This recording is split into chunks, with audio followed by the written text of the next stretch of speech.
Bom, pessoal, estamos aí de volta com mais um Formiga na Tela. Dessa vez a gente vai falar sobre o seriado True Detective, seriado de grande sucesso da HBO do ano passado. Ao meu lado, estamos aqui com Daniel Fontana, o editor aqui do Formiga Elétrica, e também Gustavo Clive. Mais uma vez estamos juntos aí para falar um pouquinho desse seriado que deu o que falar aí no ano passado e vem dando o que falar aí durante 2015 também.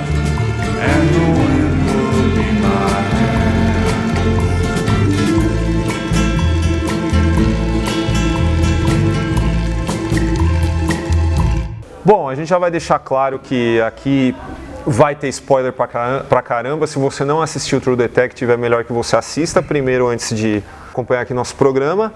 Mas se você não liga, já esteja avisado, tá? True Detective foi criado pelo Nick Pizzolatto, que também é escritor, num formato diferenciado para a TV. Porque além dele ser o criador do programa, ser o showrunner, ele também escreveu todos os 8 episódios da primeira temporada. Além disso, toda essa temporada também foi dirigida pelo mesmo cara, que é o Cary Fukunaga. Até por isso, né, por ter sido escrito pela mesma pessoa e dirigido pelo mesmo cara, a série parece mesmo que é um longa, né? Que é um longa dividido em 8 partes, né? Um longa dividido em 8 partes. Então já daí já dá para sentir a proximidade do seriado com o cinema, né? Tanto é porque foi filmado em 35mm, né? Uhum. Até a própria estrutura, até é interessante saber que o Nick Pizzolatto, ele já é escritor, né, de romances policiais. A série, ela não tem a estrutura das séries que a gente assiste hoje em dia. Até mesmo falando da HBO em si, né? Então, é uma estrutura que se assemelha muito mais a um livro do que a uma série, de fato, né? Até mesmo pegar cinema, assim, ele não tem uma estrutura, é claro, a maneira de ser filmado é muito cinematográfico. O fato da temporada ser fechada, não tem um gancho para continuação, também falou, uma história única, dá mais uma ideia de longa para cinema.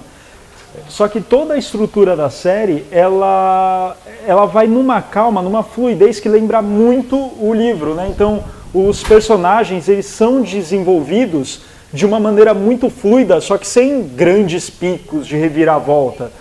O que você poderia até dizer que são alguns picos de reviravolta do personagem, na verdade é parte do desenvolvimento dele, né? Não é nada assim, nossa, agora a trama vai para outro lado. Na verdade, a trama ela segue o mesmo lado e vai do começo ao final nesse mesmo lado. Você não tem uma grande reviravolta. Mesmo ritmo, né? Exatamente. Você tem o quê? Os personagens sendo cada vez mais aprofundados. Inclusive, isso daí é uma das coisas mais interessantes na série. Você tem o que parece ser a história principal, que é a investigação, né, do assassinato daquela garota. Só que daí vai passando a série, daí você pensa, bom, é um serial killer, vão ter outros crimes, vai ser uma coisa tipo Seven, né? Então uma investigação com vários outros assassinatos acontecendo. Só que não, a investigação vai continuando e você vai tendo o desenvolvimento dos personagens e acontece em 3 linhas temporais, né? A história em si, ela lembra também um pouquinho do Twin Peaks, né? Porque você tem existe, né, o assassinato, né? Mas não é o foco da série, né? Então o True Detective também é a mesma coisa. Você tem, na verdade, a ideia, né, do seriado é mais um estudo mesmo de comportamento dos personagens que a gente vê, né, do que propriamente o mistério em si, né? Então a gente vai acompanhar durante os 8 episódios toda essa mudança entre eles, né? Porque os dois são opostos, né? Um ali é um cara, é um detetive mais centrado, né, assim, por fora, né, no caso, que o cara é casado, com filhas e tal, religioso. O outro é um borra louca, né, que é o resto, que é o Matthew pessimista, nihilista, medonhamente convincente, né? Exatamente. E aí, no caso, o Woody Harrelson, né, que por fora é esse cara, mas assim, ao longo a gente vai descobrindo a faceta do cara também, que o cara bate mulher, o cara trai a mulher e tal, então, assim, os dois personagens são muito complexos, né, e a trama vai seguir isso até o final, né. Não, e é legal que o personagem do Marty, né, feito pelo Woody Harrelson, inclusive os dois atores estão, quer dizer, todo mundo na série está muito bem, né, só que os dois dão um show de interpretação. E o personagem do Woody Harrelson, o Marty, ele é o cara comum, né? Porque, tipo, tá lá o Rusty falando, sei lá, Deus não existe, alguma coisa assim. E daí o Marty, como assim, cara? Não fala uma coisa dessas, tal. E daí ele tem lá a mulher, 2 filhas, né? Aquela bem comum. As próprias opiniões dele no centro policial são bem comuns, né? Aquela coisa é a primeira fala que você vai botar para um detetive comum. Só que qual que é o lance? Ele é uma pessoa tão comum que as falhas dele são o que deixam ele complexo. Porque ao mesmo tempo que ele é um personagem comum, ele não é comum do cinema ou do seriado, ele é comum da vida real. Né? Então ele é bem hipócrita também, né? Então ele trai a mulher e ele fala que é pro bem do casamento. Né? E justifica com a profissão, né? Fala, mas a gente vê tanta desgraça que precisa ter uma válvula de escape, não sei o que lá. Né? Exatamente. E até na profissão mesmo, ele é todo politicão, né? Diferente do Rusty, né? Então ele é político, ele se preocupa com a carreira dele, né? O caso do Woody Harrelson. Né? E o Rusty é o contrário do cara, né? O cara é meio inconsequente e tal. Então, pô, essa construção dos dois personagens é fantástica, assim. E vamos falar do seguinte, a gente já tinha apontado aí uma particularidade da produção da série e tal, um roteirista, um diretor. Como ela lida com essas 3 linhas temporais e de uma para outra você tem uma transformação física considerável, né, entre os atores, isso é um diferencial assim gigantesco, porque não teve outra série que lidou com esse tipo de coisa, ainda mais que você tem que ficar intercalando os períodos dos personagens. Então o que acontece? Isso só pôde ter sido realizado de uma forma em que foi feito todo o trabalho de filmagem de uma linha temporal, depois você vai para o outro, faz todo, e depois é na edição que você monta a série.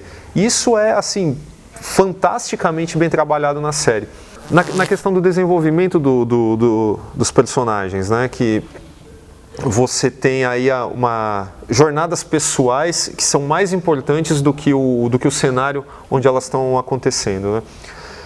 Isso lembra muito os filmes do William Friedkin, cara, entendeu? Principalmente um filme menor do Friedkin, mas que eu acho muito, assim, próximo do True Detective, que é o Parceiros da Noite, porque a investigação é o que menos importa ali e a solução do negócio acaba caindo no colo do protagonista. Aí você fala, mas falhou? Não falhou, porque aquilo era um estudo de personagem do começo ao fim.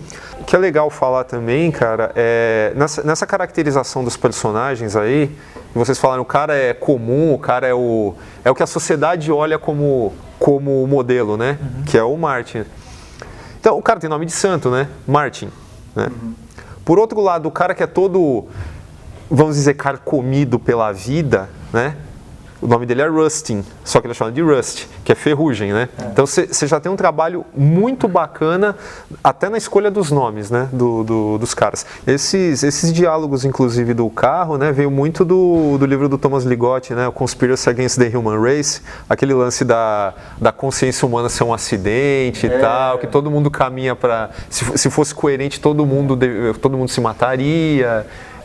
É legal analisar aí a formação do Pizzolato como escritor, que é um cara que cresceu na Louisiana, mas não no centro, ele cresceu ali no meio rural da Louisiana, num meio que ele descreve como assim, com poucos livros, cresceu num lar que ele não tinha o que ler. E por ele ter a idade que tem, ele foi um cara assim que pegou bem a invasão britânica nos quadrinhos da DC. Então as primeiras experiências do cara assim de entrar em contato com uma obra de escrita mais refinada foi Alan Moore, foi Grant Morrison, foi Gibi, cara, entendeu? E aí o cara falou, eu descobri que eu queria ser escritor quando eu vi o que esses caras conseguiam fazer no texto deles. Não por acaso você tem várias referências ao Alan Moore no True Detective, né? Além da referência óbvia, né, que é o Robert Chambers com o Rei de Amarelo, né? Que isso aí é mais explícito. E lembra muito várias histórias do Lovecraft. Sim. E o Lovecraft você tem sempre o culto, né? Sempre aceita a determinada divindade. E você tem investigadores, por hora policiais, por hora detetives, por hora cientistas. E daí é muito... Os personagens, o Rusty e o Marty, são muito os personagens do Lovecraft. Assim, pela trama principal, porque o Lovecraft ele nunca desenvolve os protagonistas, né? Ele desenvolve a história. O True Detective desenvolve os protagonistas. Só que Lovecraft, o que é? São caras, ou um cara, enfim, investigando uma seita e vendo, poxa, tem algo sobrenatural aí ou não. Aí vai depender da história, da história do Lovecraft.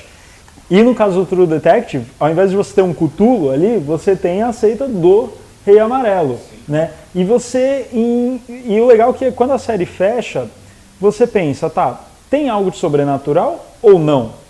E isso é o que é legal, porque você consegue talvez ir para as duas ramificações. De novo a gente cai num negócio que depende do espectador, né? Do seu cinismo e do seu otimismo. Como nos contos do Chambers, do Rei de Amarelo, também você não sabe se aquilo realmente, se a peça, porque o Rei de Amarelo é uma peça fictícia dentro de um universo criado pelo Robert W. Chambers, que acontecia que as pessoas que lessem essa peça, elas enlouqueciam. Só que sempre é o primeiro ato que é citado nas histórias. Mas o que enlouquece os personagens é o segundo ato, que nunca é mostrado nas histórias. Assim como nós nunca vimos o que essa droga desse culto do True Detective fazia com as suas vítimas, né? Exatamente. E mais legal ainda, né? A gente pode até fazer uma previsão pessimista quanto ao pisolato futuro do True Detective, falando que o Chambers, ele ficou mais famoso e rico não pelos seus contos do Rei de Amarelo, mas pelos romances Água com Açúcar que ele fez depois, entendeu? E todo mundo lamentou, fala, pô, mas olha o que esse cara poderia ter feito, olha o que ele poderia ter sido e não foi, escolheu o caminho mais fácil. Vamos torcer para que o True Detective não seja um exemplo disso, né? Não seja um reflexo do autor que o inspirou, né? E assim, essa sutileza graciosa do True Detective, né? Você tem, bom, a gente aí está citando o Lynch, né, com Twin Peaks, estamos citando o Robert Chambers com o Rei de Amarelo, estamos citando o Lovecraft com N contos. E assim, é uma série de investigação policial, né? A gente está falando do Twin Peaks, que mexe com o sobrenatural, mexe com o surrealismo. A gente está falando do Rei de Amarelo, que também mexe com essa coisa de uma peça fazer as pessoas ficarem loucas, coisa que o Lovecraft fazia com o livro Necronomicon também, né? As pessoas ficavam loucas ao lê-lo. E a gente está falando das coisas que lida com o sobrenatural de maneira indireta e algumas vezes direta, e a gente está falando de uma série policial investigativa, tipo, como é que isso se encaixa? Você vai pensar que é uma coisa, sabe, que vai aparecer de fato fantasma, espírito, qualquer coisa, e não. E você consegue enxergar essas referências, ele não precisa jogar na sua cara, né? O cara não precisa falar Cthulhu, né? O cara não precisa ver um espírito, não. E tem lá o drama de família, tá o cara com a filha jovenzinha transa com dois caras, e daí o cara fica mó bravo, tipo, tem isso, e mesmo assim tem a referência de Lovecraft, David Lynch, então é uma série muito completa, né? É uma história que você não vê o sobrenatural escancarado, você vê muito mais o drama dos personagens. Então, assim, é um drama familiar fortíssimo, é uma história policial interessante, porque mexe toda com aquela política do comando policial, e você tem isso daí do sobrenatural, tudo se encaixando, e focado em dois personagens apenas. Eu acho que realmente foi uma série muito bem feita anteriormente, muito bem pensada. Porque, assim, todos os que envolvem, né, até o caso do Matthew McConaughey, que na época estava sendo cotado para o Oscar de Clube de Compras Dallas, né, então, assim, o cara estava no auge no cinema e, ao mesmo tempo, o cara foi fazer uma série, né, e o Woody Harrelson também. Então, acho que já estava se gerando uma expectativa muito grande na série, e o que é legal? Essa expectativa, ela se confirmou, assim, porque às vezes é muito difícil acontecer. Né, que, pô, cria um puta de um negócio absurdo. Olha, uma série vai ser filmada em 35mm, o aspecto cinematográfico da série também, que deixa bem de lado aquelas séries comuns de TV, atores de ponta que estão no auge, e tudo junto, né, e legal que a expectativa, ela... Para quem entendeu a proposta, né? Porque muita gente esperou aí no final um twist ferradíssimo, sim. O desmantelamento do culto, que não acontece, cara, porque eu não sei se vocês vão encarar da mesma forma que eu, mas para mim parece difícil dizer que, aquele retardado ali naquela casa, naquele muquifo, ele era o chefe de um culto em que governador, prefeito e etc. respondiam a ele, né? Então, ou seja, a conspiração continua, né? mas a jornada deles fecha, entendeu? E fecha, assim, citando Alan Moore, né? No top 10.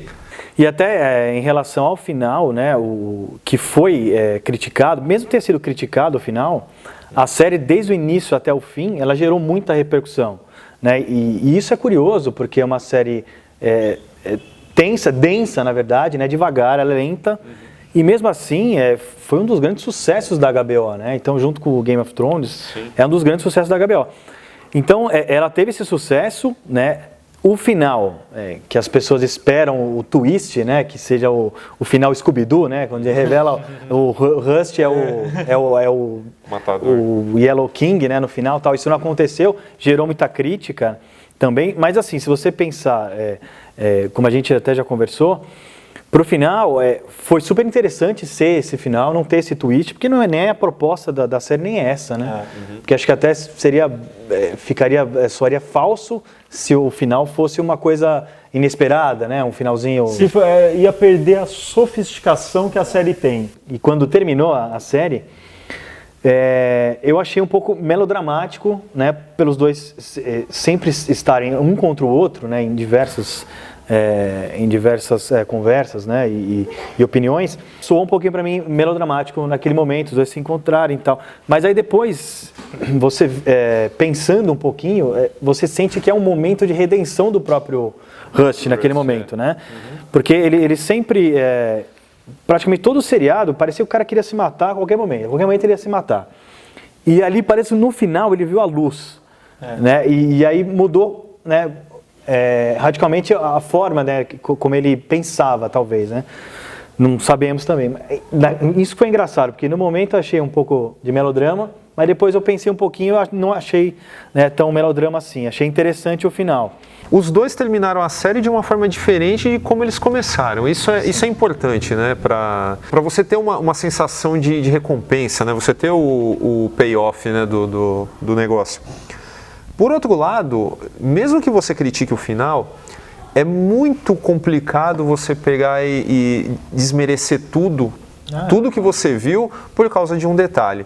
Então, se uma pessoa fala, mas não presta porque esse final e tal estragou, cara, o cara não parou para pensar o cuidado que houve até na lanterna da caminhonete do cara quebrada.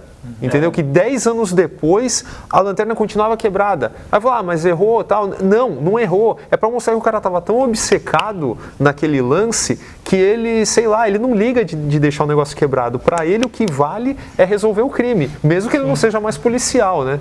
Tem outra sutileza, né, no encontro dos dois, que o cara fala, não, eu tô com uma empresa de segurança, não, mas eu saio de noite, não sei o que lá. Na mesma mão, mostra o cara voltando para casa e comendo comida congelada sozinho na frente da TV, né? Perdeu motivação total, né? Total.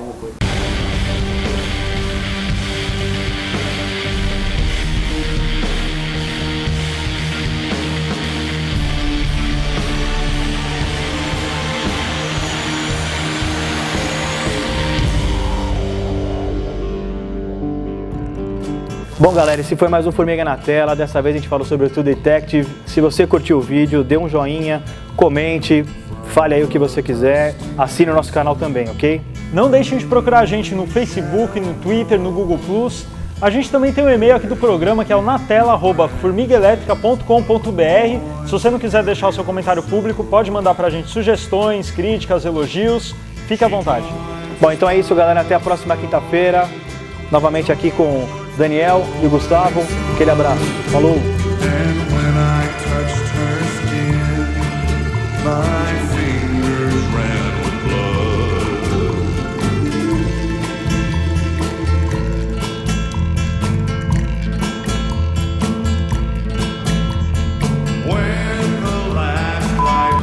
E aí, pessoal, beleza? Estamos aí de volta com mais um Formiga na Tela. Dessa vez é com o seriado True Detective, que, né, o Batman, não é?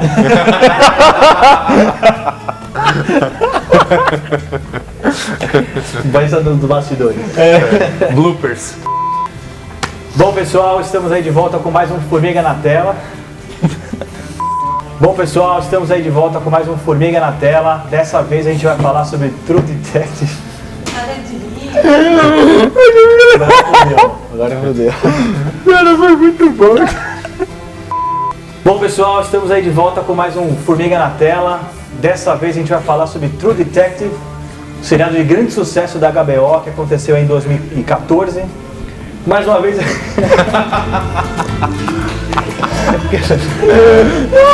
Os 20 minutos vai...